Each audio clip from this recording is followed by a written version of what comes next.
recording.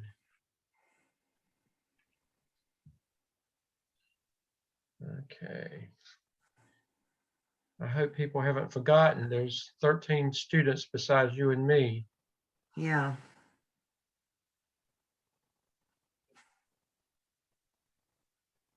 And we'll begin with what we've got.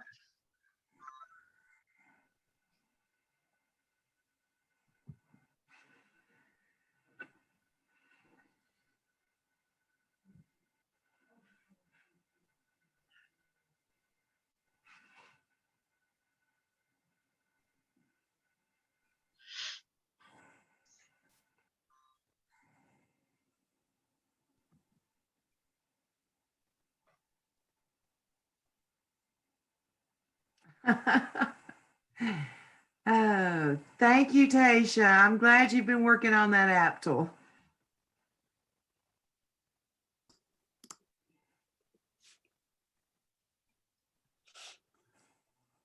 Okay. Well, we're going to go ahead and get started. It's 7 o'clock, and maybe some others will join us, and well, they are joining us, but we need to go ahead and get started. We have a lot to cover. Hope everybody's doing well. I hope you had a great week away from Dr. Revis and me last week. You may not have thought about us, but we thought about you. And that's why we sent the message out. And I can promise you, there was not a day went by that we didn't look in Blackboard to see if we know whether you're there or not. We can tell. It lets us know when you're there and when you're not there. So, you know, we encouraged you to use this time wisely. And, you know, you're grown people. If you don't, then, you know, we can't make you, but we were hoping that everybody would take advantage of the fact that you didn't have to meet with us this past week, and that you would use your time wisely. We'll see where it goes this week. But Dr. Revis, you have anything to say in welcoming? Well, just welcome. It's good to see everybody. Dr. Stedman and I, we communicated some last week, and trying to see your scores come in. I guess I'm going to jump ahead if that's okay, Dr. Stedman. Go ahead, and then I'll chime in after you do. Yeah, I was so pleased. I've had everybody, Dr. Stedman, who has submitted. I only have one person that's not submitted for evaluation yet, or she's not gotten her scores yet. Everyone that has been evaluated has scored a 4. And the same thing with my group. So that is outstanding, guys. Good job. So your hard work paid off, and you know now while we keep pushing and sending your work back maybe for a little tweaking and revision, and and we do that because we know later on as you go into 603, they're not going to review it like we've been reviewing it, so that you get a good baseline and a good feel for what is level 4 work. And you guys have risen to the occasion. So I hope you did take some time to pat yourselves on the back last week and dive into the AAPTEL. Okay, and Dr. Revis, I will tell them these are not the only 2 601 classes. There are other classes, and I will tell you, the other classes, there were not straight 4s in all of those classes. We're the only 2 that had straight 4s. So kudos, good job. But we're going to briefly talk about the case study, and we're going to put the AAPTEL to rest. We may refer to it briefly and just in passing by, but it's going to be pretty much history after the next few minutes. Dr. Revis, do you have any comments about the case study that you want to say? Because right. Okay. Well, I thought the case studies came in pretty strongly. The things that I was looking for when we talked about, we hear the language of the AAPTEL, the things that we were looking for was to see whether you suggested that the principal create a PLC around reading in the school. And did the PLC do a data dive to learn more about the specific needs of reading in the school? And I wanted to hear about researching best practices and then developing an action plan. All those things that we've been doing, that's a process that you're going to see repeated here in the AAPTEL as well. And then talking about professional development that was needed for teachers and monitoring of teachers and progress monitoring students learning. So all those were things that I was looking to hear, and most every group had some, if not all of those things that they added to what they thought the principal should be doing. So just remember that process as you move forward through this course study and when you become a principal. And I'm going to tell you though, we were pleased with the results of the case study for the AAPTEL. However, we're raising the bar for the AAPTEL. And I'm going to tell you why. You're going into 603 this summer, and it is embedded with case studies. I mean, intense case studies. The only you have two so that you're exposed to the process and we get you started with it. But when you get into 603, a big portion of what you do in 603 will actually be, because you're dealing with law and finance, and it's going to be dealing with a lot of case studies, very intense case studies. So we're going to raise the bar for the AAPTEL, and we'll talk about that a little bit more. But overall, great job. So we're through with the AAPTEL. So we're going to move on from that. I want us to look at just before we go any further, though, I want us just to look at, and this is going to, Dr. Revis, have you had a chance to place this on a week 10 yet? The agenda? No, I have not. Okay, No, Dr. Revis she'll place it in her class under week 10, so you'll have access to this same document right here. But I want you to look, this is in Blackboard for you, but it makes it easier when we do this for you. Task 1 of the AAPTEL, which we ask you to work on, is due to Blackboard for peer and instructor review this Sunday by 9 o'clock. This is week 10. We're going to go over that briefly, very briefly again today. Task 1 of the AAPTEL will be due to AAPTEL assignment Dropbox week 11 next Sunday. So you will have to have task 1 completed, edited, and by next week. Now remember, the process starts over again. You're going to send one in this week. You only have one thing to turn in, and that is for us to peer and instructor review for task 1. However, next week it starts all over again, where you turn one in for review or turn one in for evaluation, and at the same time, the very next one is going to be turned in for review. So task 1 will be turned in for evaluation week 11, but you'll be sending task 2 for us to review. Now, with that being said, and we're going to talk about this in just a moment, but I want to expose you to it here.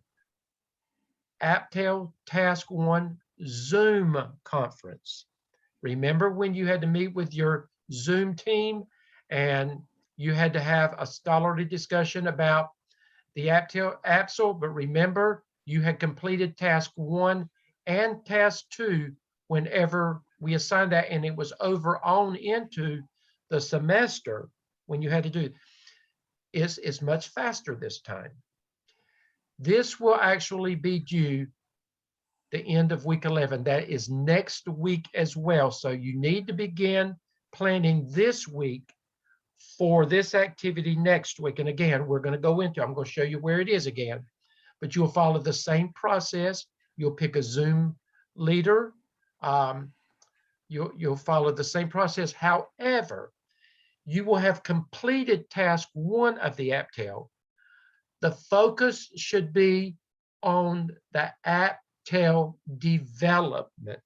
It comes after the AAPTEL 1, but the AAPTEL development. You will have been exposed to task 2, and we've already talked about task 3 and task 4.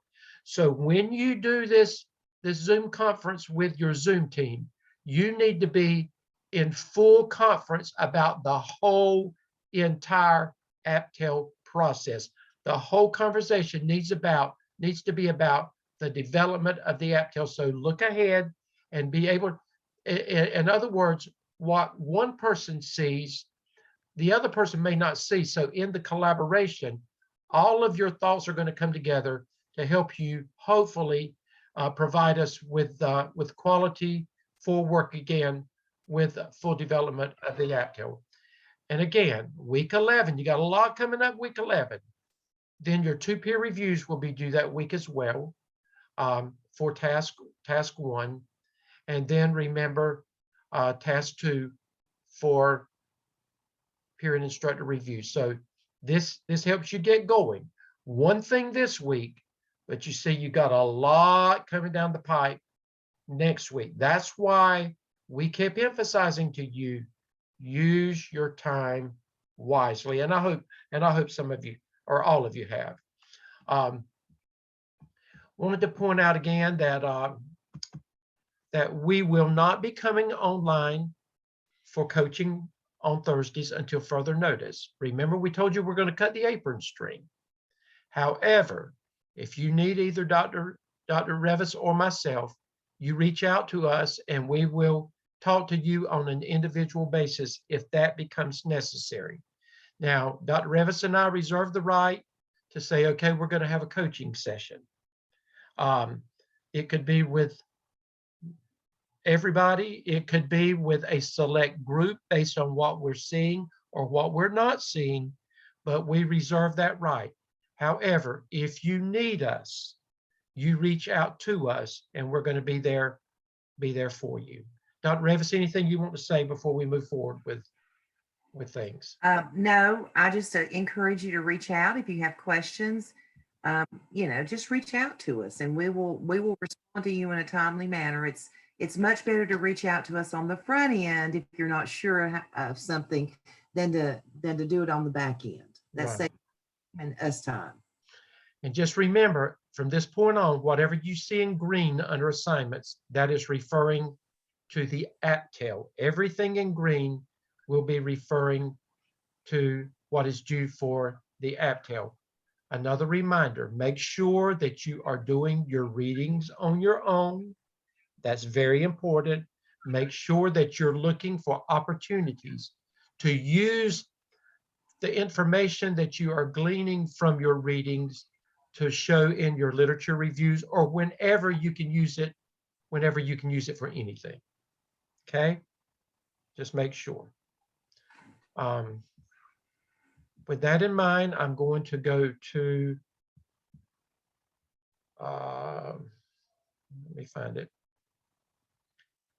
I want to go to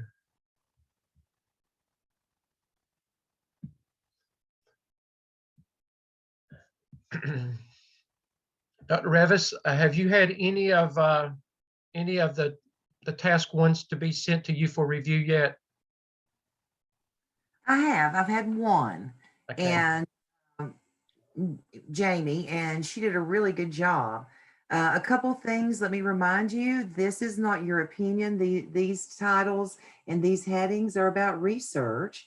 And so be sure you are including those authors that we've talked about, Todd Whitaker, Robert Marzano, Linda Darling-Hammond, in incorporating those authors into your research, among others, of course. And don't forget, you've got to use correct APA in-text citations and those kinds of things. So you can do that. If you're unsure, use your library resources. And you've done many literature reviews in the AAPTEL before, so that's what we're asking for here for each of these headings. And remember, for those of you that may not have gone there yet, or those of you that may have and forgotten, go to your AAPTEL AAPTEL template and materials section in Blackboard And for all 5 of these headings, remember, we deliberately put some information there that will help you with each of these 5 headings to give you a good jump start on things. So that information is in there for your use. This is where I think that we need to just speak briefly again, Dr. Revis, just to remind them that you're doing 2 things here. You're creating a checklist and you're doing a survey. Remember, we said that the survey you could pull directly from the teacher working conditions survey, and this is you're looking. Remember, we said that you're looking at 2 things. You're looking at what leadership looks like in the classroom, and then what leadership looks like for teachers outside the classroom in the parameters of the whole school. The checklist is going to be like your walkthrough. That's going to be when administration goes into the classroom to see what teachers are or are not doing. And we said that you should have, every school should have some type of walkthrough instrument already. However, if you don't, remember, you can use the one that Dr. Lamb talked about when he presented during the town hall. You can pull from Marzano's 9. You can make your own checklist from that. Remember that it must be research-based, research and evidence-based. It must be valid and reliable. And if it's used by your district, then it already is. You can't just create something. There must be some research behind whatever you use. And then your survey, remember we said that you could extract those directly from your teacher working conditions survey in North Carolina, or in South Carolina, it goes back to Advanced Ed or Cognia as it's referred to now, that report. Or South Carolina, you can go and look at what North Carolina does with a teacher working conditions survey and actually extract the questions that you pull from that. You must put it in the form of if a survey, there must be some type of if you're stating, does teachers have input in or they take a part in the hiring process of other teachers, and then you must either you're going to have over here a yes or a no out beside it, or you're going to have sometimes, never. You understand what I say? There must be something there. Put it in a professional format. Don't just put it out there, just put words out there. It must be in some type of professional format. It should be like a document. It should be framed out. If it's going to be, this is going to become another figure that you're going to use. You're going to have to show this in your appendices as well. It's a figure. You should treat it and make it look professional. This would be your walkthrough instrument, and it will your checklist, and it will be your survey. Dr. Revis, I see you nodding your head. You need to say something? Yeah. And also, don't just in task 2, just put your checklist and survey. You have to put a little narrative in there about where you pulled your checklist and survey from, and even why you did that. So you don't administer the surveys right now, but you have to identify them and tell a little bit about where they came from and how you created them and why you decided to use those. Okay. And then, exactly. And then what I want to do is, let me come on down. And remember, in task 1, everything that you're doing in task 1 is again, it's not your opinion, it's what the research says. It's what's out there. When you come to task 2, though, remember, everything that you've done in task 1, you're going to use in task 2. You're going to use the instruments from task 1 to actually collect data in task 2. Using the survey from task 1, you're going to analyze the results for teacher perception of empowerment and leadership in the school. Remember, we said you could send that out via SurveyMonkey. Google has all kinds of stuff. We don't care how you do it. You tell us how you do it in your narrative work, but you know, you send your survey out to get the results, you know, how the teachers actually view things. Actually, you can make a comparison then. You've got the actual results from the teacher working condition, most recent teacher working condition survey. And in South Carolina, you've got the most recent advanced ed or cognitive report. And, you know, it's interesting to look at, you know, what you're putting out there now. It may be different than what the last teacher working condition survey was. You know why? Administration may have changed. And, you know, if administration was one thing when the advanced ed went out, and you've got new administration now, you want to see, well, have things changed since new administration has come, or does it all look the same? How do they feel now? You can actually talk about that in your narrative work. But everything that you're doing in task 1 is research-based. In task 2, you're actually going to apply it, and you're going to talk about the results of what you're applying in task 2.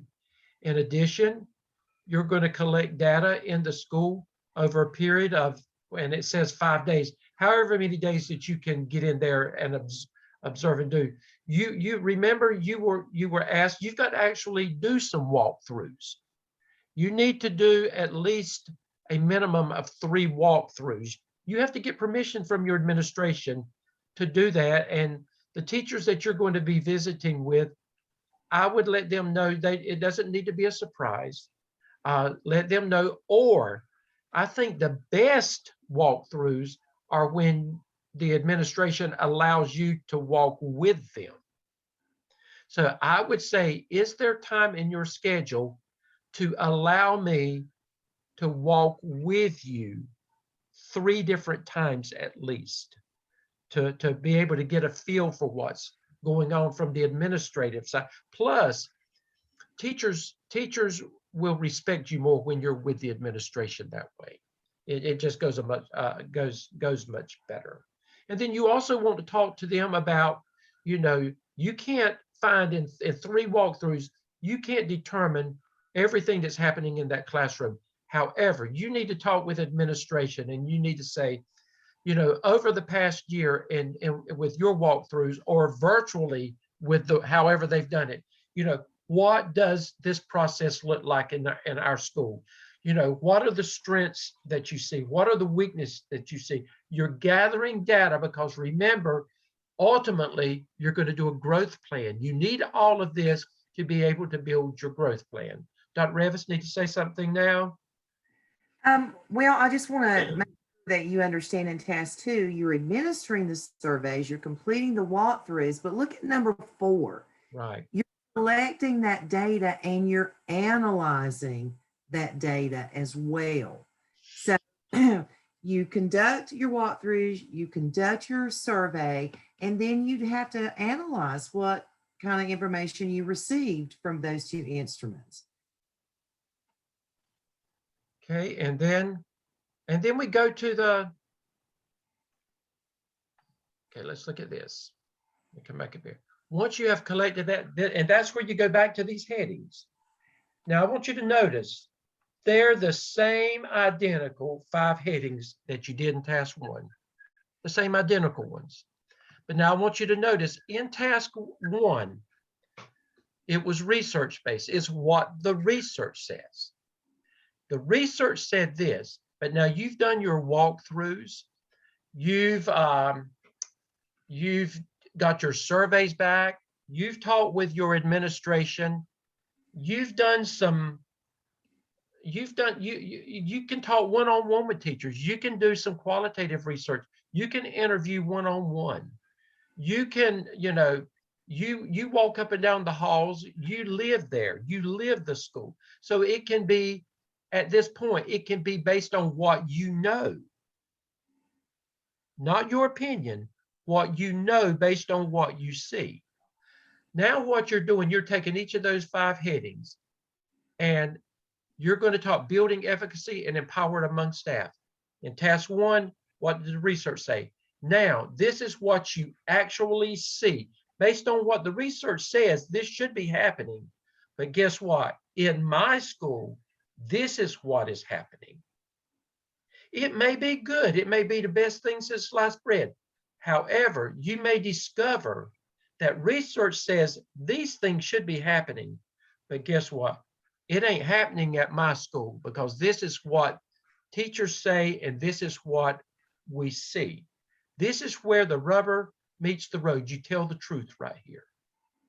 You tell the truth, the candid truth, whether it hurts or not, based on what is actually happening. If you don't tell the truth here, then guess what? When you get to task 3, that plan's not going to mean a thing.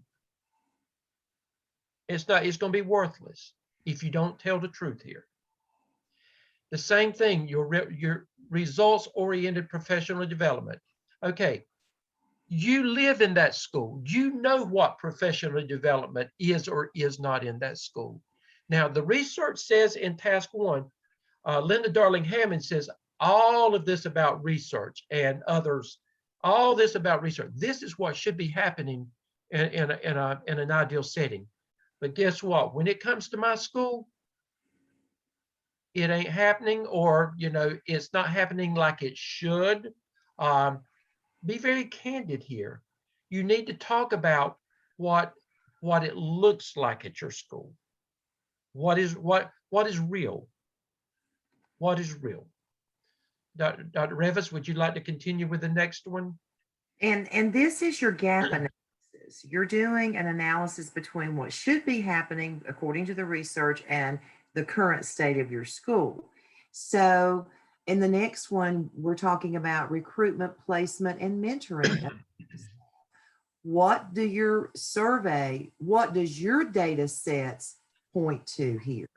And you'll narratively talk about that. The next one is about approaches to and for evaluation of school staff.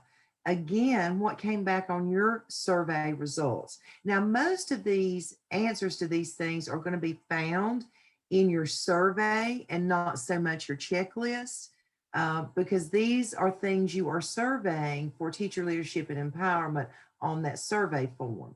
And then the last one about teacher leadership and decision making. You're wanting to identify the gaps between the research and your current state of your school. Okay, and in summary, just look in task 1, the candidate researched the best practices for teacher empowerment and leadership in the school.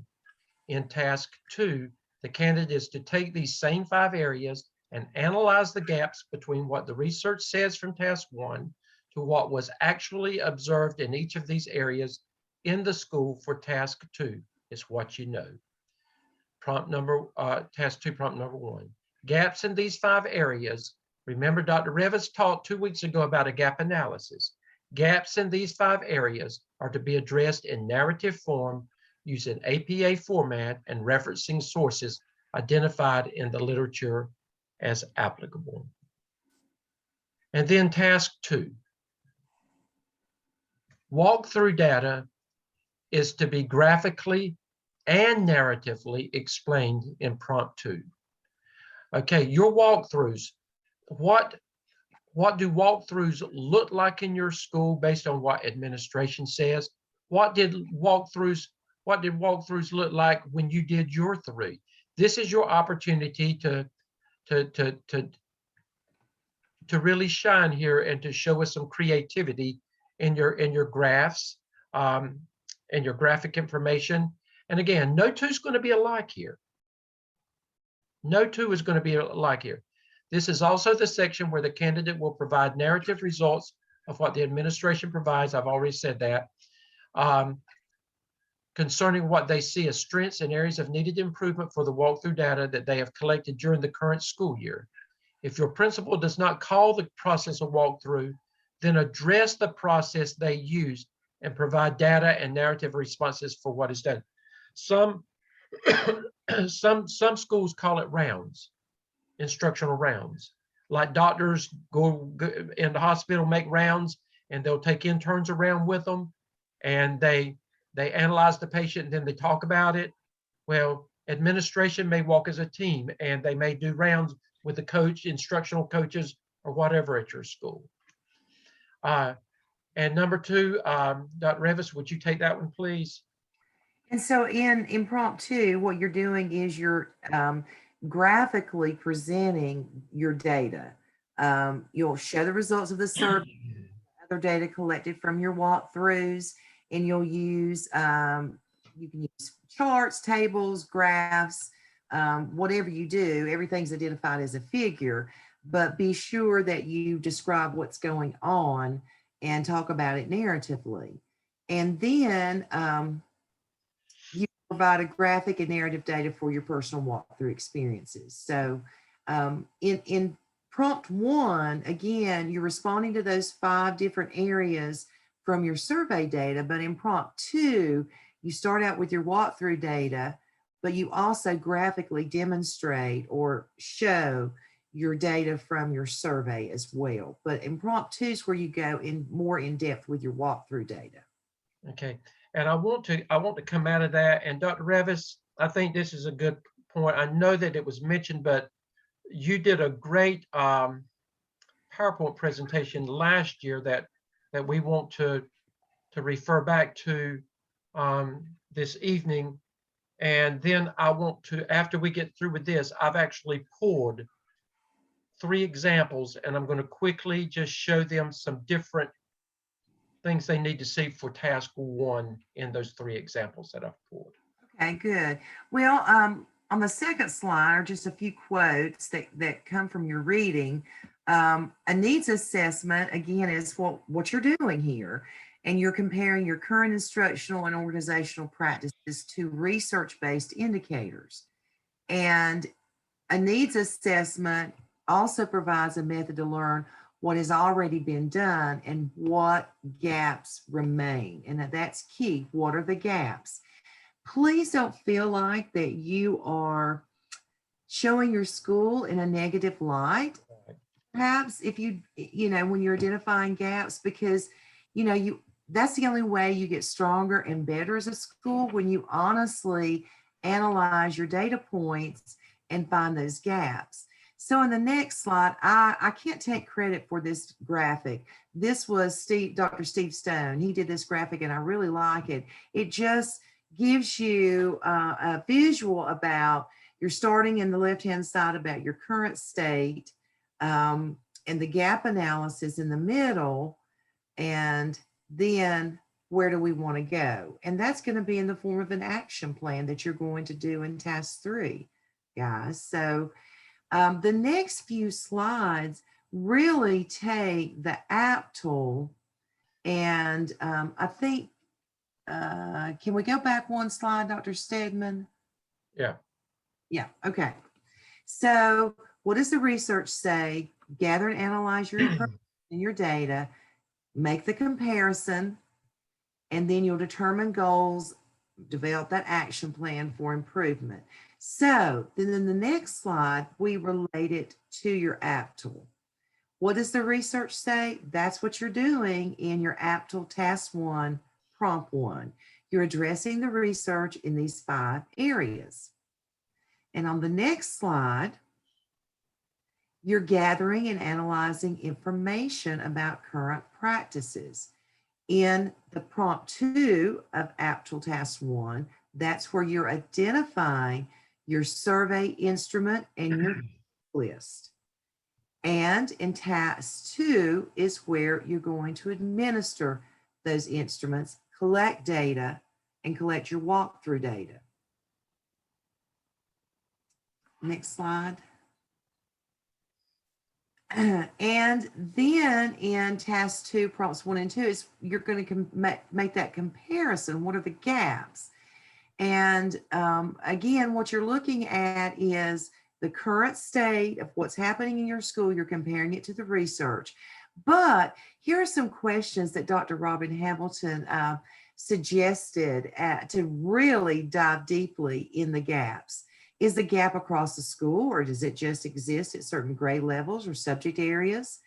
How has the placement of teachers, the mentoring or hiring impacted that gap? Is there a professional development need? And if so, is that for all your teachers or for just a targeted few teachers? And are there a few superstars who can be empowered to lead your professional development? So those are some kinds of questions that you can ask, see as you are analyzing and identifying your gaps. And then lastly, you develop your action plan in AAPTEL Task 3. You determine goals and expectations and then how to measure them. So that really is the culminating kind of activity for this process, is developing that action plan. And don't forget, in that action plan, we want to see professional development talked about that's needed. We want to see monitoring of that plan. How are you going to monitor the steps? And we also want to see a lot of good action steps to close those gaps, short-term, long-term goals, all that stuff that you are very familiar with from the last action plan that you developed. And also note, you can find this PowerPoint under week 10 in Blackboard as well. Also, I want you to look here before I go any further. This is from last year, but it's an archived coaching video. I want you to notice this covers everything that you need to know about the competency folio, School of Ed dispositions. This is a strong video. So just know that under week 10, it's okay to go to that archive video to get some help with some things that you still may have some questions about. What I want to do now is to pull up a couple of examples of some good work from some students from a couple of semesters ago.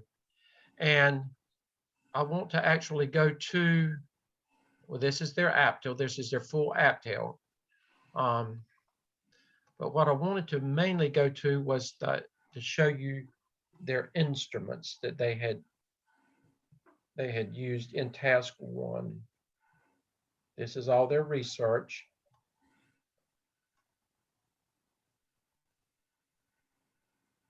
Okay. Notice all those APA citations in that research. Yeah.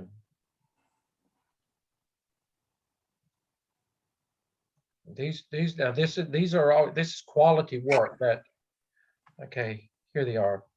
This is prompt 2. Okay. Now I want you to look at this one. This is where the candidate will create a checklist based on research to aid in assessing current best practice in the school. Notice they didn't just put it, they started out with some narrative work. Teacher empowerment translates into teacher leadership and similar. They led into what they were doing instead of just slapping something up there.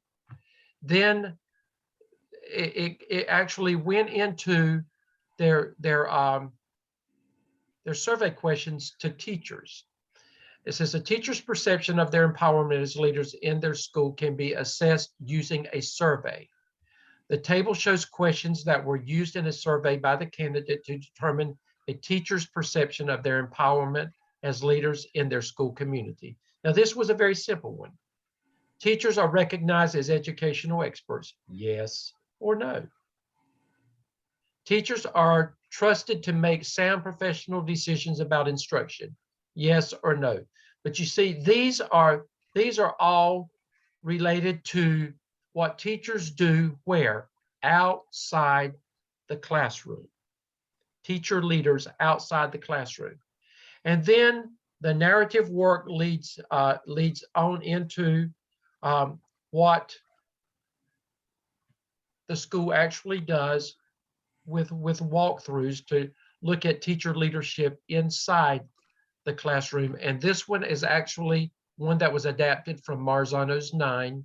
identifying similarities and differences, and actually put examples of things that could be evidences of the use of that. T-charts, Venn diagrams, thinking maps, classifying. Was it observed or was it not observed? That's a simple walkthrough right there using Marzano's 9. Now, that is what this person did. I want to show you something that was entirely different from that.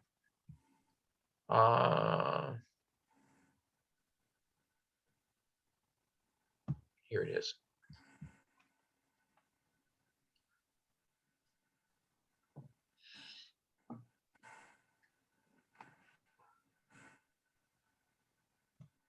Revis, if you need to say anything while I'm finding it, it's okay. Well, I would just say, look how simple her survey is. Most surveys that we do, and if you were doing this for a thesis or a dissertation, you would have varying degrees of agreement or disagreement, like most of the time, sometimes, all that kind of stuff. A Likert scale.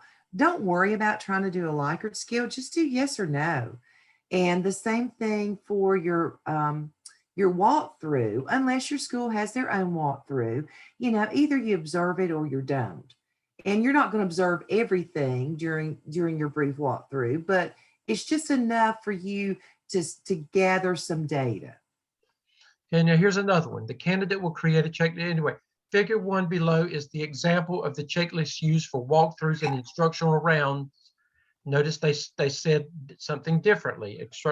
Evaluations as based on research by Hattie and Marzano, and it lists those things. But I want you to notice that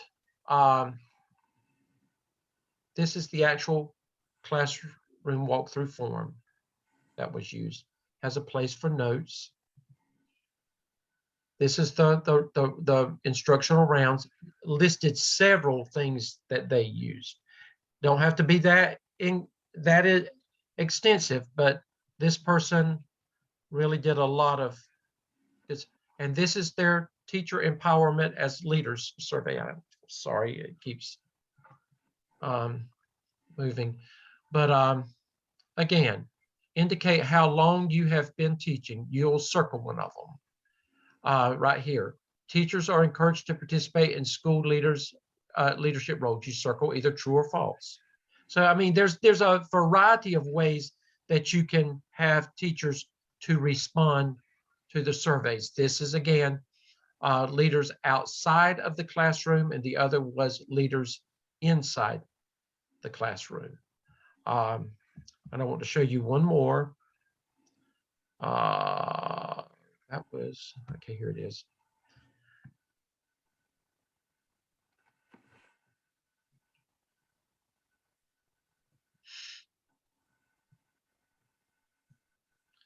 Actually, while Dr. Revis, I was a part of Gardner-Webb dissertation proposal today.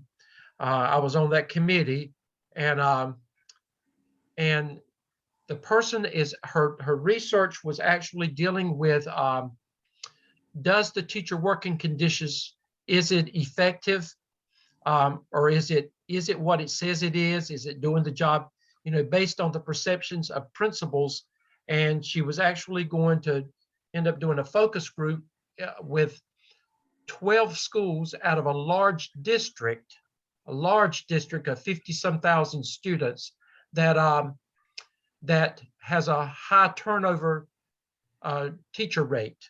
And anyway, as the more she got into it, and I had read her dissertation, her proposal ahead of time, and I had just written down note after note after note. And finally, at the end, I sent it to her dissertation chair today. Guess what I sent her? I sent her evidence 2 of the AAPTEL to use in further doing her research for her dissertation.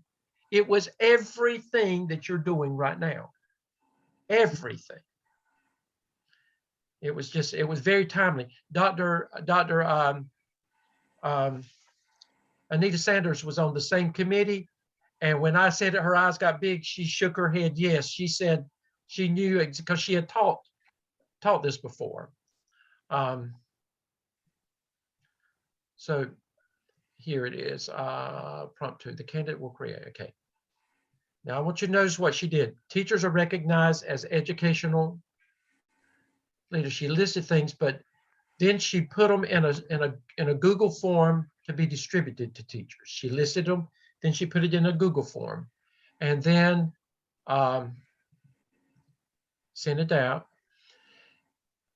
And this was right after the COVID started, and it was very difficult. We had to do some things differently then with their walkthroughs, but she got a lot of data from her principal based on walkthroughs at that time. But this is and she actually showed the walkthrough instrument that her district uses, and she talked about, her principal gave her a lot of just great information about what walkthroughs look like, in that school.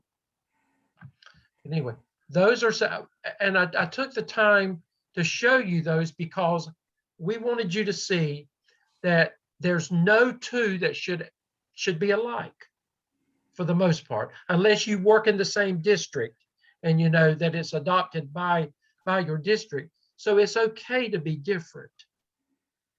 It's very okay to be different.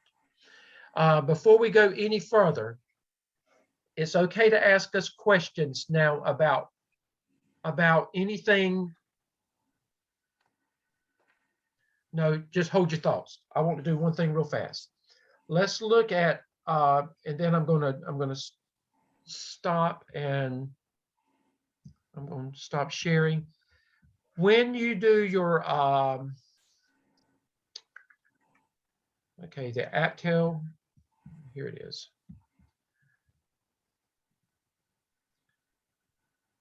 Okay, the AAPTEL completed peer review box. You click on that. You scroll down to the bottom. This is where you do your Zoom video for task 1 of the AAPTEL. Remember, you follow the same processes before. You have a leader, but everybody in that group, remember, will submit the same link. And Dr. Revis and I will look at what the group does. We expect everybody to do their part. There does need to be a different leader this time, but we expect everybody to do their part, and we expect everybody to fully talk about the AAPTEL and the AAPTEL development where you are. But this is a time to help each other out in a scholarly way. Okay, I just wanted to show you where that was before I stop share.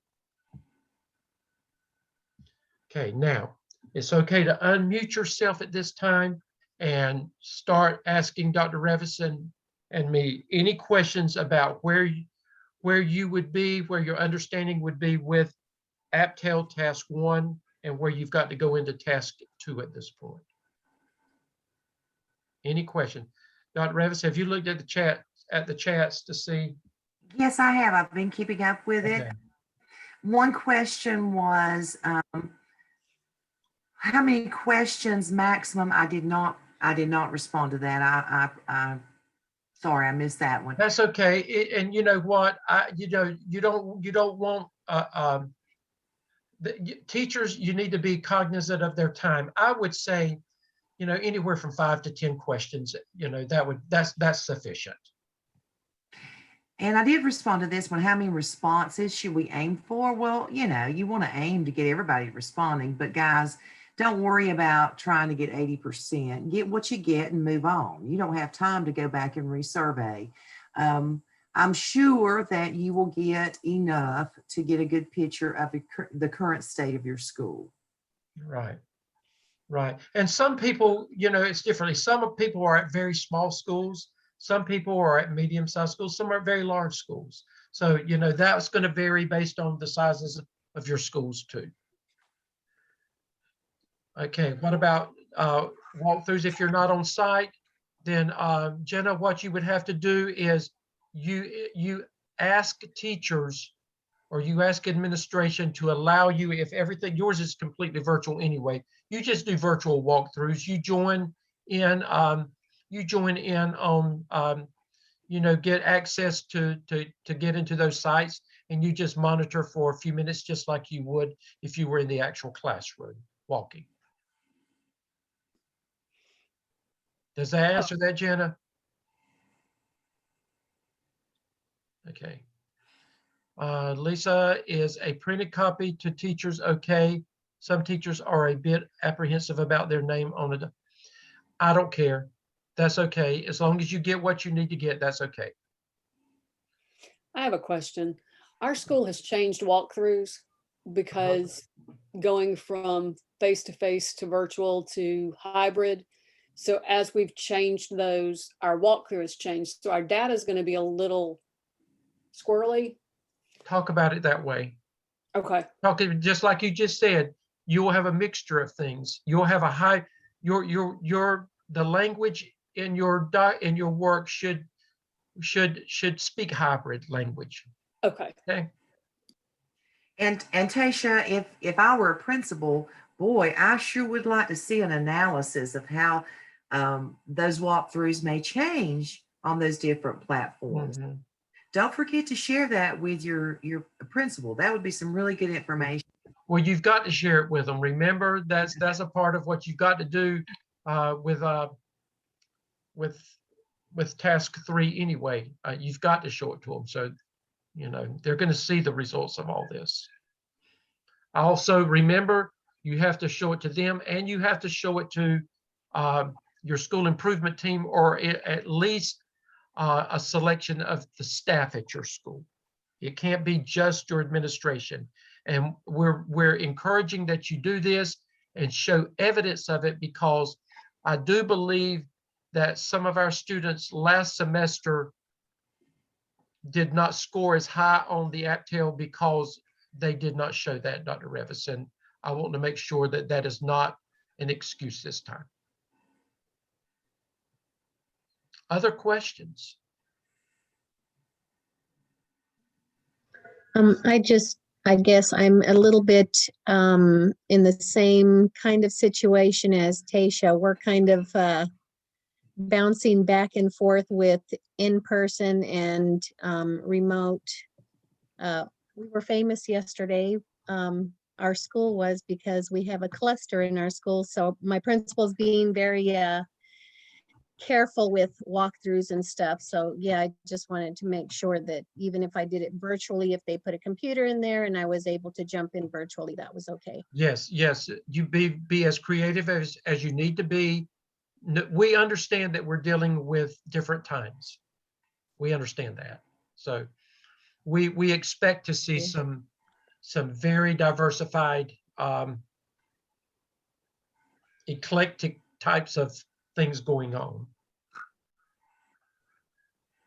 Yeah, that's right. It's an adventurous time. It is.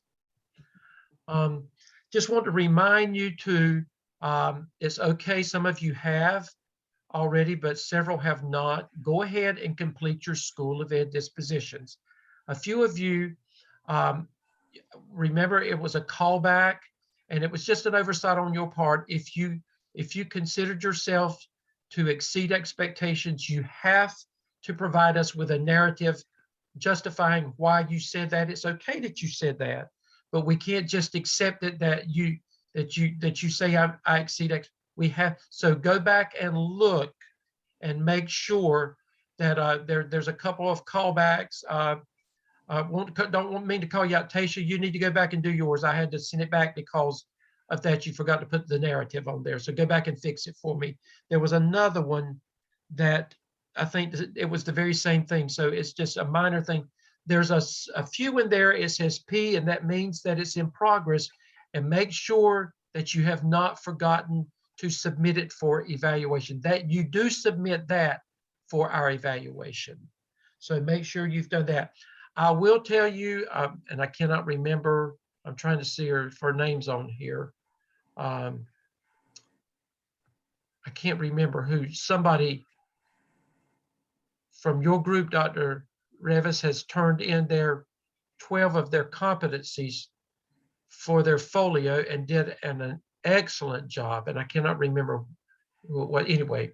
I've only had one student to submit something. I need to see more work coming in on that. And Dr. Revis needs to see more of my class sending work in as well. So please I've had do not wait. as well. Please don't wait to the last minute on this. Go ahead and get this work done.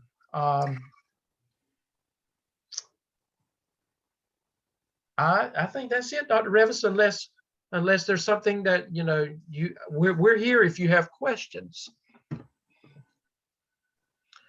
Again, the work you're doing now is different, much differently from what you did with the AAPTEL. You're growing. It's a growing process. It should be more difficult. We're taking it to another level with you and for you. We're happy that you made 4s on the AAPTEL, but making a 4 on the AAPTEL is not going to be, it's going to be a little more challenging. So we need to make sure that you're doing your best, you're putting your best foot forward.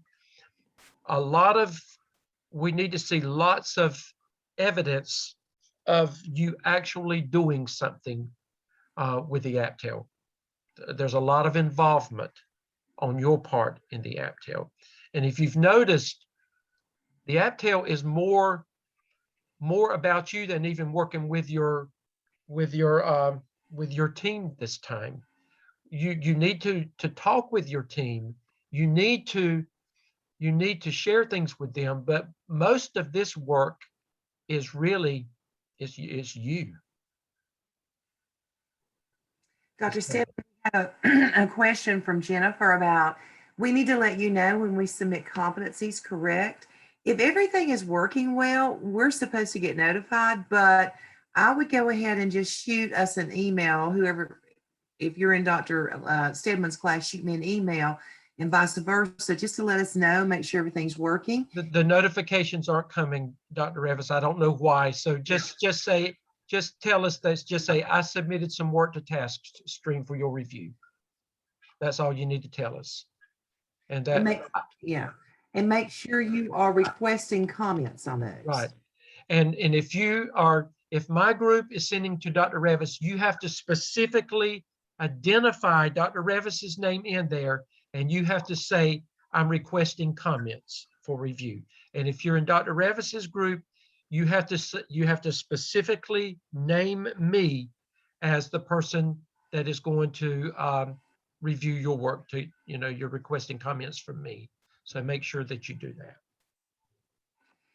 Is Kay on tonight? I think I see her name in here somewhere. Kay, may I put you on the spot? You did a really good job with your competencies. Can you just share anything you want to share? I don't know whether you guys are kind of reluctant to do that. It's not that difficult, but Kay, do you mind sharing your experience there with the competencies?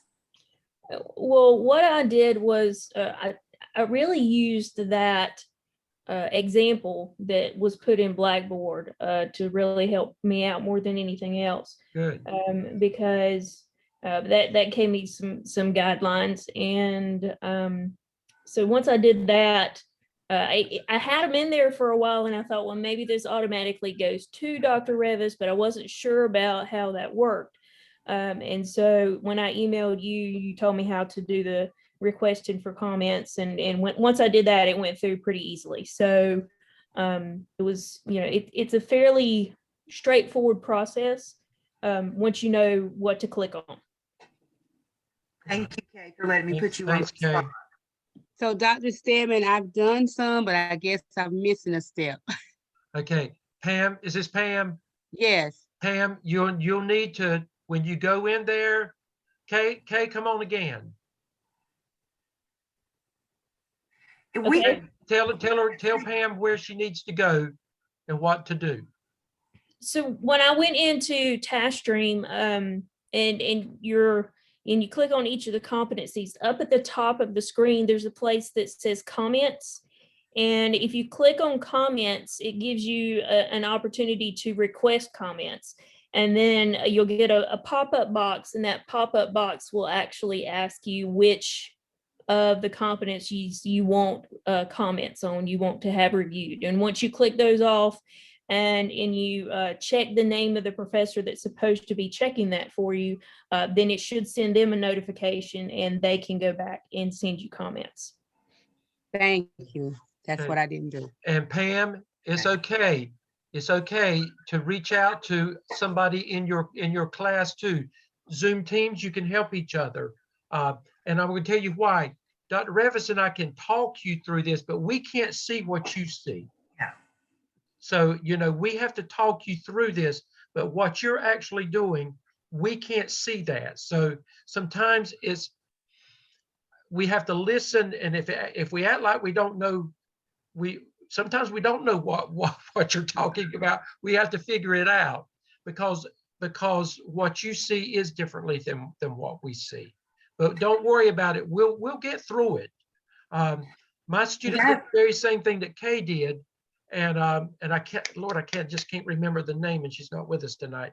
But did the very same thing. And when I told her what to go back and do, she did just what Kay did, and it was easy after that. She got the work in there. So good. These are good questions. Again, it's a process. And after this semester, you'll be champs at all this. You won't need to ask a lot of these questions next semester. You'll already have it all down, and next semester will be so much easier because you will have it all figured out by then. Okay, any other questions? Dr. Revis, anything in closing? I don't think so. It's good to see everybody again. It is. Roll your sleeves up. Guys, you're almost there. It's almost hard to believe. So hang in there. You've got about 3 more tough weeks. And you're gonna be at the end zone. So let us know. Again, reach out to us and let us know if we can help you and support you. And hopefully that time can be on Thursday evenings as well for you. Yeah. And again, I'm going to put it with capital letters. Do not get behind. You can't afford that. Okay. Okay. Well, we'll see you next Tuesday. Good evening. Okay. Bye, everybody.